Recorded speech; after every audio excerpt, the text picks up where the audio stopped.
বন্ধুগণ, ভারতবর্ষের নাগরিকত্ব মোটামুটি একেবারে অতি সহজ হয়ে গেছে। এই তিনটি প্রমাণ দেখাতে পারলে, তিনটি প্রমাণের মধ্যে যে কোনো একটি প্রমাণ থাকলেই হবে, যেরকম জন্ম তারিখ বা জন্মস্থান, ঠিক আছে। আর আছে এই ভারতবর্ষের নাগরিক, তারা যদি সাক্ষী দেয় হয়ে যাবে ভারতবর্ষের নাগরিক। আর আছে কেউ যদি পূর্ববনে বংশের মধ্যে কেউ যদি নাগরিকত্ব থাকে, তার ছেলে ফেলে নাতিপুতির কেরুর আর প্রমাণ করার দায় প্রমাণ করা লাগবে না। এবার প্রমাণস্বরূপ আসেন ভিডিওটা একটা দেখি, ভিডিও দেখি রিয়াকশান দিই, তারপরে আসছে ভিডিওর পর ভিডিও করছি শুরু। যে শর্তগুলি দেওয়া হয়েছে তার মধ্যে প্রথম শর্ত হচ্ছে আপনার জন্ম তারিখ ও জন্মস্থানের শংসাপত্র দিলেই নিজেদের নাগরিক প্রমাণ করা যাবে।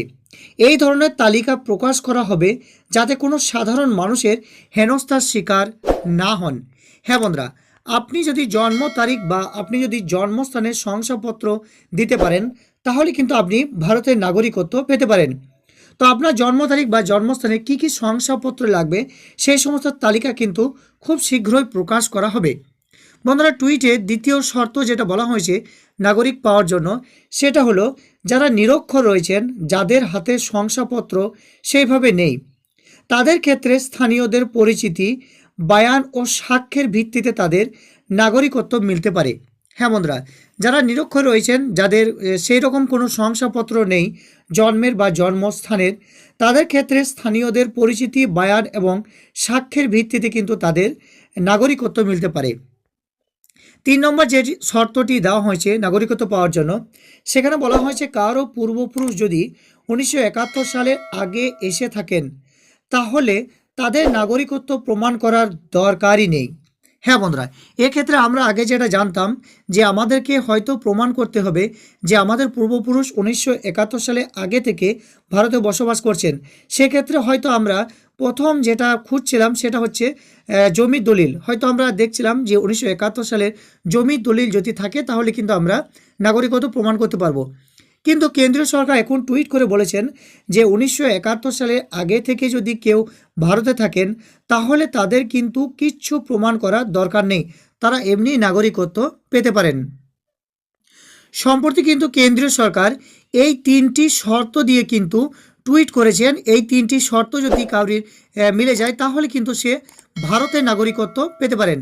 বন্ধুরা, আগেকার একটি কথা যেটা বলে রাখি, যে এখানে যেটা বলা আছে নাগরিকত্ব আইন 1955 এবং পরবর্তীকালে যেসব আইন সংশোধিত হয়েছে তাতে কিছু শর্তের কথা বলা আছে।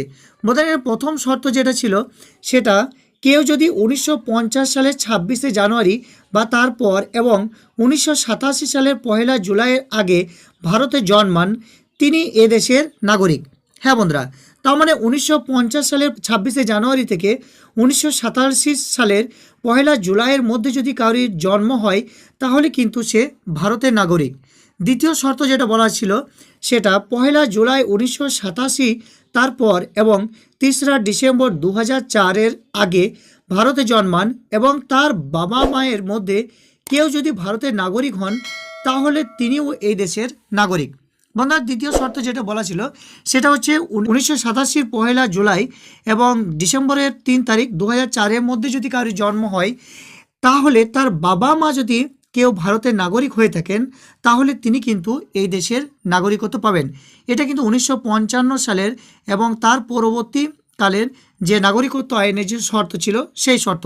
কিন্তু সম্প্রতি এই 3 ধরনের শর্ত দিয়ে কেন্দ্রীয় সরকার কিন্তু টুইট করেছেন এই 3টি শর্ত যদি মিলে যায় তাহলে কিন্তু সে ভারতের নাগরিকত্ব পেতে পারেন। তোমাদের আশা করি ব্যাপারটা বুঝতে পেরেছেন। যদি বুঝতে কিছু অসুবিধা হয় বা আপনাদের যদি এই সম্পর্কে কিছু প্রশ্ন থাকে অবশ্যই নিচে কমেন্ট করে। বন্ধুগণ, ভারতবর্ষের নাগরিকত্ব একেবারে সহজ করে দিয়েছে, মোটামুটি আর ভয়ের কোনো কারণ নাই। জন্ম তারিখ এবং জন্মস্থান দেখাতে পারলে হয়ে যাবে। বা যাদের পূর্বপুরুষ মানে যাদের ভারতবর্ষ নাগরিকত্ব হয়ে গেছে তাদের যদি সাক্ষী দেয় যে না এ মোটামুটি ভারতবর্ষের নাগরিক, এর পূর্বপুরুষটা ছিল অনেকদিন আইসে, সে নাগরিকত্ব পাইয়ে যাবে। আর আছে পূর্বপুরুষ কেউ যদি থেকে থাকে ভারতবর্ষের নাগরিকত্ব, নাতিপুতি ছেলেমেলে আর কেউ প্রমাণ করার দায়িত্বই নাই। আর 71 সালের আগে আসলে তো কোনো প্রমাণ করতেই হবে না। মোটামুটি দেখলাম, জানলাম, শুনলাম, অবগত হলাম। আরও ভালো ভালো ভালো জানকারির ভিডিও আপনাদের উপহার দেওয়ার চেষ্টা করবো। আপনারা শুধু আমাকে একটু সহযোগিতার হাত বাড়াবেন, লাইক করবেন, কমেন্ট করবেন, শেয়ার করবেন। আসছি পরবর্তী নতুন আর এক ভিডিওর সাথে। ভালো থাকবেন, সুস্থ থাকবেন, বিদায় দিন। জয় হিন্দ, বন্দে মাতারম। নমস্কার, ভুল ত্রুটি ক্ষমা করবেন।